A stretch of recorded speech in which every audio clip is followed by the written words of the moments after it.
Olá, boa tarde. Hoje é segunda-feira, dia 16 de dezembro.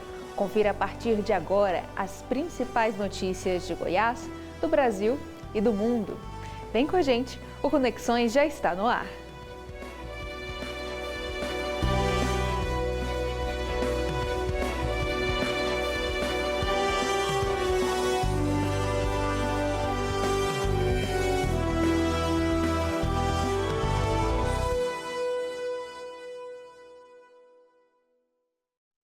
Obrigada pela sua companhia. Meu nome é Janaína de Oliveira. Sou mulher negra de pele clara, meus olhos são castanhos, meus cabelos são castanhos, cacheados, na altura dos ombros. Hoje, quem faz a interpretação para Libras aqui no estúdio é o professor da UFG, Diego Barbosa. Ele também é o coordenador do Labitave. E se descreve como um homem de pele clara, com cabelos e olhos castanhos e que tem uma barba cheia. Nós dois estamos em pé, aqui no estúdio, e atrás está o cenário do Conexões, em tons de azul claro, cinza e vermelho. Entre a gente tem uma tela com o nome e a logo do programa.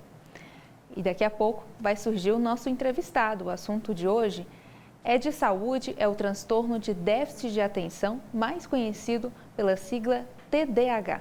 É uma condição complexa, gente, mas nas redes sociais é cada vez mais frequente encontrar vídeos sobre esse assunto, mas feitos por pessoas que não são especialistas.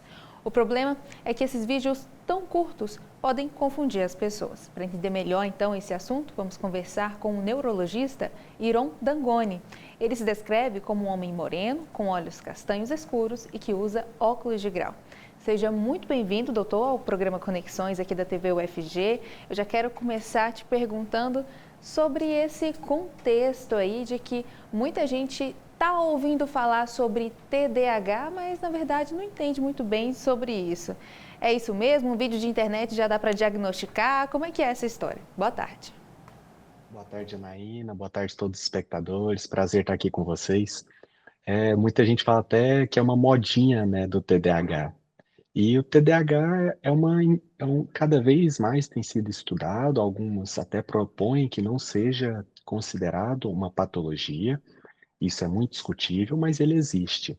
E assim como outras doenças, né, principalmente da área da neurologia, é imprescindível que passe com um colega, um médico com experiência, especialista na área, porque o autodiagnóstico, às vezes, além de ser errado, leva à automedicação, de medicações que são não tão simples, né? Os psicoativos, para você ter ideia, são receitas amarelas. Então, são medicações que não devem ser usadas de forma indiscriminada. Pois é, um assunto muito sério, por isso que a gente decidiu te convidar para conversar com a gente aqui e agora. Então, vamos entender um pouco melhor sobre esse transtorno. Como ele funciona, quais seriam os sintomas e para ser transtorno, existe uma diferença em relação a outros tipos de condições? Porque a gente ouve dizer de que para ser transtorno precisa ter problemas realmente profundos na vida daquela pessoa. Exatamente, precisa ter uma alteração na qualidade de vida, né? E eu acho que mais do que qualquer doença, acho que hoje na medicina o que a gente mais preza, o que a gente mais objetiva é isso, dar qualidade de vida para as pessoas, para os pacientes, né? E o TDAH, ele se enquadra nisso. Ele não é simplesmente algo que altera a atenção. É algo que altera a atenção a ponto de atrapalhar a vida, né? Muitas vezes não precisa de tratamento porque a pessoa se adequa. Ela começa a ter ferramentas, ela começa a ter artimanhas para driblar o déficit, para driblar a dificuldade de memória, de atenção. Só que em muitos casos, quando tratados, a qualidade de vida da pessoa melhora demais. E acaba que o TDAH, eu acho que é uma entidade que a gente pode falar que é muito injusta, porque a pessoa tem que chegar ao mesmo lugar que uma outra que não tem o transtorno, mas com muito mais esforço, com muito mais dificuldade. Exatamente. E eu gostaria que você falasse um pouco mais sobre a relação com estresse. A gente percebe em algumas notícias que têm saído no noticiário brasileiro de que tem uma relação direta entre o estresse e a piora dessas condições que as pessoas que têm, por exemplo, o TDAH já sofrem. Existe uma relação? É preciso Se cuidar de que forma em relação à rotina, para que não só o apoio especializado com um médico e também os medicamentos façam a diferença na vida dessa pessoa. O estresse hoje, pregar para evitar o estresse é muito fácil, né? Ah, evite o estresse. Poxa, a nossa rotina é muito puxada, né? Cada vez mais a gente tem vários fatores estressantes e muitos deles não são evitáveis. Então eu não gosto de colocar muito na conta do estresse porque é algo muito fácil. A gente tira muito da nossa responsabilidade, do nosso esforço e coloca na culpa do estresse, né? Ele, querendo ou não, está presente e a gente tem que tentar lidar com ele. E uma das coisas que é interessante é que o estresse, ele, quando de forma exagerada, aumentada, ele altera o TDAH, por exemplo. Ele piora o déficit de atenção, ele piora a hiperatividade, ele aumenta os esquecimentos, assim como ele vai agir em outras áreas. Ele vai piorar quadros de ansiedade, quadros de depressão e que muitas vezes são comorbidades, são doenças que estão presentes em pacientes com TDAH e que pioram ainda mais o déficit de atenção. Existe uma relação genética sobre o TDAH? Hoje em dia já tem estudos mostrando que há uma hereditariedade no TDAH de mais de 70%. Alguns estudos, sendo mais precisos, chegando a 76%. Então, existe um risco aumentado da pessoa que tem um familiar de primeiro grau também ter um TDAH. Doutor, qual recado você daria para pessoas adultas que depois de toda essa discussão nas redes sociais, já que esse assunto entrou para um debate entre as famílias, entre os amigos, ela só depois de adulta tem uma suspeita ou até foi diagnosticada, né? O senhor percebe algum tipo de frustração em relatos em consultório? Qual recado você poderia dar para essa pessoa que às vezes até se sente muito mal consigo mesmo, né? E que agora tem uma explicação, mas não sabe muito bem como lidar com esse assunto? Eu acho que a principal forma de lidar com essa frustração é ter o diagnóstico correto e ter ajuda. Porque a partir desse momento, aquilo que passou, a gente tem que lidar com isso, né? Como eu disse, o TDAH ele é injusto, mas ele é tratável. Então tem como a gente correr atrás e melhorar a vida. O tratamento ele é eficaz, a gente consegue melhorar esse déficit de atenção a ponto das pessoas se tornar mais produtiva. Então essa frustração acaba que é algo bem frequente, né? E no TDAH ainda tem uma questão de procrastinação, né? Da pessoa adiar muito por característica da própria doença. Então, há alguns diagnósticos acontece mais tardiamente, porque a própria pessoa adiou muito aquela procura de ajuda, procrastinou muito para poder ser ajudada. É isso, muito obrigado pela sua participação. Foi uma excelente entrevista, obrigado pelo seu tempo. Doutor Iron Dangoni, médico neurologista, que falou sobre TDAH aqui com a gente. Muito obrigada, até a próxima. Prazer estar com vocês. Um ótimo dia. Pessoal, então vamos seguir para o nosso giro de notícias, começando a falar sobre dinheiro. Para muita gente, os gastos de final de ano só são possíveis com a ajudinha do 13º salário. Agora, em dezembro, cai a segunda parcela. Pensando nisso, nossa equipe consultou especialistas para trazer para você algumas dicas de como fazer essa renda extra render de fato. A Amanda Dutra conta tudo para a gente. Olha só. Pois é, essa renda chega justamente em um momento em que as pessoas estão mais propensas a gastar com as festas de fim de ano ou querem quitar dívidas que acumularam no decorrer do ano. Antes de mais nada, me apresento. Eu sou Amanda Dutra, uma jovem mulher de pele clara com cabelos crespos, curtos e escuros, e com olhos também escuros. Seguindo, sem administração, esse dinheiro pode facilmente sumir da mão de quem o recebe e muitas contas podem ficar pendentes. Especialistas apontam que o ideal é priorizar contas que costumam dar muita dor de cabeça no início de ano, como o IPTU, IPVA e também mensalidades escolares, que, aliás, devem aumentar em 2025, segundo pesquisas, além de possíveis gastos das férias e de viagens. Lembrando que o 13º não é um mero presente de final de ano, mas um direito trabalhista que foi conquistado há mais de 60 anos. Essa renda é relativa ao trabalho nos meses que têm mais de 4 semanas, ou seja, mais dias úteis trabalhados. O 13º salário cobre esse serviço, digamos, extra do funcionário. No mais, a segunda parcela do 13º deve ser paga até o dia 20 deste mês. Devolvo para o estúdio. Pessoal, e olha só, 1 em cada 5 brasileiros mora de aluguel. A informação é do censo de 2022, que teve seus resultados divulgados na última semana. O percentual subiu de 16% em 2010 para 21% em 2022. Por outro lado, o mesmo estudo aponta que 7 em cada 10 brasileiros é dono do lugar em que mora. E a produção goiana de grãos deve crescer em até 5% no ano que vem. A alta pode ser relacionada ao aumento na produção de soja e trigo. Um novo relatório do IBGE projeta um desempenho positivo de outras culturas também, como banana, cana-de-açúcar, laranja e mandioca. O crescimento desses produtos contribui para a maior diversidade agrícola aqui do estado. Seguindo, e a geração de resíduos por habitante aumentou aqui no país. Só para você ter uma ideia, em 2023, no ano passado, foram produzidos 80 toneladas de lixo no Brasil. Isso significa que mais de 300 quilos foram descartados por pessoa no prazo de um ano.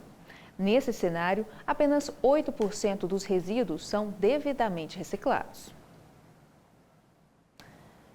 E agora um alerta de serviço para você. Com as festas de fim de ano chegando, você sabe quais são as mudanças no horário de atendimento de bancos e até agências do INSS? Pois é, fique com a gente. O atendimento em bancos muda apenas no dia 1º de janeiro. Já o INSS vai ficar de recesso entre 30 de dezembro até 3 de janeiro. Mas alguns serviços vão continuar disponíveis, como os caixas de autoatendimento e a plataforma digital Meu INSS. Dá para resolver tudo com o celular, não é? Pessoal, a gente vai para um rápido intervalo, mas continue com a gente volta daqui a pouco.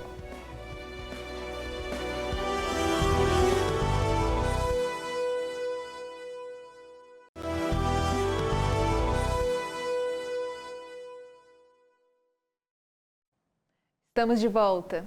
Nessa época de férias, de festas de fim de ano também, o número de viagens aumenta. Mas fique alerta na hora de fazer compras pela internet para não cair em golpes. Vou chamar ao vivo a nossa repórter Amanda Dutra para contar mais informações para a gente. Boa tarde, Amanda.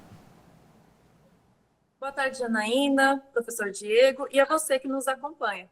Exatamente, é muito importante se atentar sobre os sites para saber, né, se eles são realmente confiáveis, sites que a pessoa, né, no caso, os turistas que forem viajar, onde eles vão procurar a questão de transporte, acomodação, aluguéis de carro, tudo isso. Então, ficar atentos aí. Antes de mais nada, eu vou fazer a minha apresentação. Eu sou Amanda Dutra, uma jovem mulher de pele clara, com cabelos crespos, curtos e escuros. Os meus olhos também são escuros. Então, se tratando de transporte, fazer uma pesquisa prévia para saber quais as melhores alternativas e as opções que cabem no seu bolso é muito importante. Então, até para estudar as alternativas, se é melhor ir de avião, de carro, de ônibus, conhecer a fundo também as companhias aéreas, as companhias também de ônibus, para saber quais as melhores opções é muito importante. E no caso da viagem ser para fora do país, é muito importante pesquisar também os aplicativos mais confiáveis de serviço de transporte público, como de metrô, ônibus, de táxi e de carros por aplicativos também. Segundo especialistas, viajar fora dos horários de pico e levar apenas o necessário é o recomendado, é o mais seguro.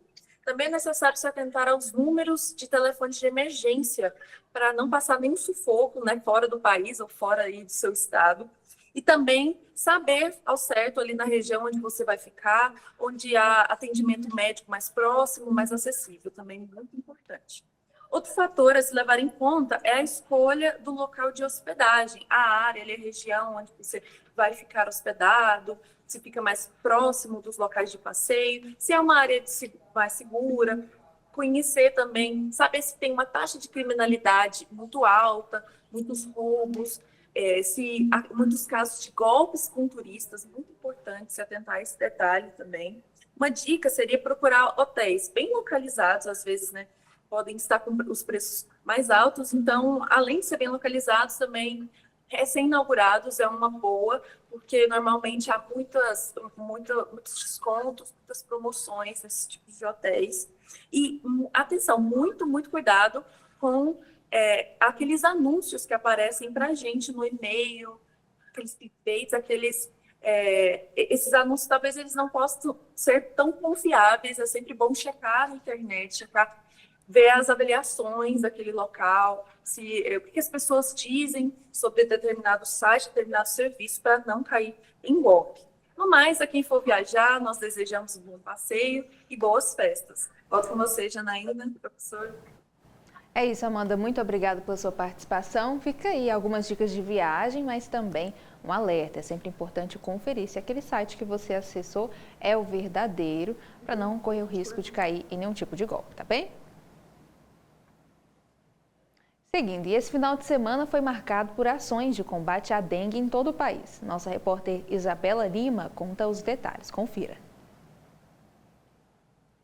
No último dia 14, aconteceu em Goiânia atividades relacionadas ao Dia D de combate à dengue. As ações de conscientização preparadas pelo governo federal buscam frear o aumento no número de casos no Brasil. Somente em Goiânia, nesse ano, houve um crescimento de cerca de 600% em relação a 2023. Já são 414 mortes confirmadas até o momento. Há uma preocupação muito grande com a retomada do período chuvoso por dois motivos. A maior oferta de água nos criadouros vai fazer com que aumente a oferta de Aedes aegypti circulando no estado e a nossa preocupação com um novo tipo de vírus circulante em Goiás, que é o dengue tipo 3. Com a aproximação do período de férias, os cuidados precisam ser redobrados. Junto com o Dia D de prevenção, o estado preparou a campanha ao combate à dengue Não Pode Tirar Férias. Além das medidas tomadas pelo estado, o coordenador de dengue, chikungunya e zika da Secretaria Estadual de Saúde de Goiás pede ajuda à população. Muito importante as pessoas que estão saindo nesse momento de férias, fazer a inspeção do seu imóvel, ralos precisam estar fechados, caixa d'água precisam estar vedadas, o vaso sanitário precisa estar fechado, converse com o seu vizinho. São atividades rotineiras simples e que surtem muito efeito junto ao poder público no combate à dengue.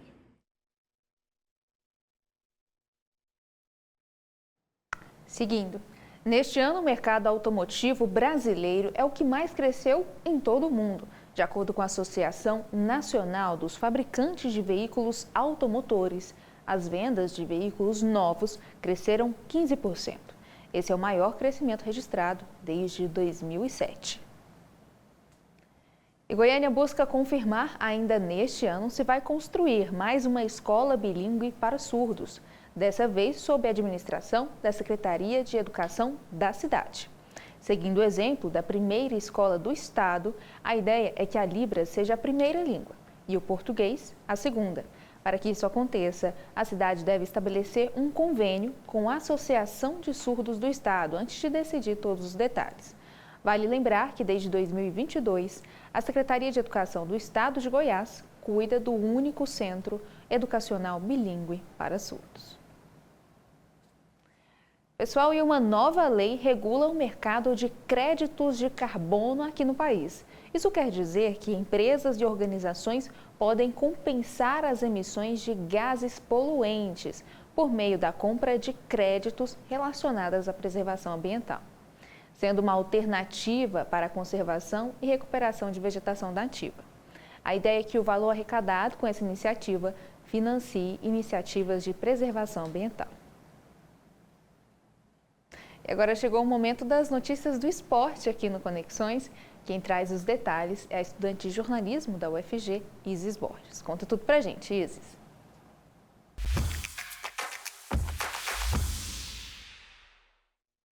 Olá para você que nos acompanha aqui no Conexões. Já antecipo que hoje teremos muito Vila Nova.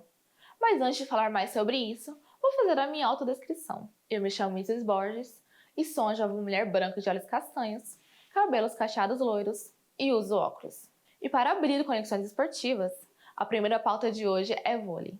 Neste último final de semana, a Liga Goiana de Voleibol encerrou a quarta etapa da temporada de 2024. Em uma final emocionante, o time feminino do Vila Nova brilhou e venceu o Lona, equipe tradicional de Aparecida de Goiânia. O Lona chegou a abrir 2-0 no placar, mas acabou vendo as coloradas reagirem e virarem o jogo, conquistando o título de campeãs goianas. Por outro lado, o Vila Nova teve um final bem mais amargo na Copinha Feminina. As goianas foram goleadas por 7-0 pelo Internacional, em jogo válido pela terceira rodada da fase de grupos. As tigresas somaram um ponto na competição, enquanto a equipe gaúcha avançou em primeiro no grupo com 100% de aproveitamento. Já no Campeonato Goiano de Futsal, a equipe masculina do Vila Nova venceu o Formiguinhas por 6-3 no jogo de volta. O Colorado já havia vencido o confronto de ida por 3-2. Com o agregado de 9-5, se tornou campeão da modalidade pela primeira vez. Apesar disso, o Formiguinhas ainda será o representante goiano na Taça Brasil de Futsal. O time venceu a Copa Goiás no primeiro semestre desse ano. E esse foi o nosso Conexões Esportivas de hoje. Agora, eu passo a bola novamente para vocês no estúdio.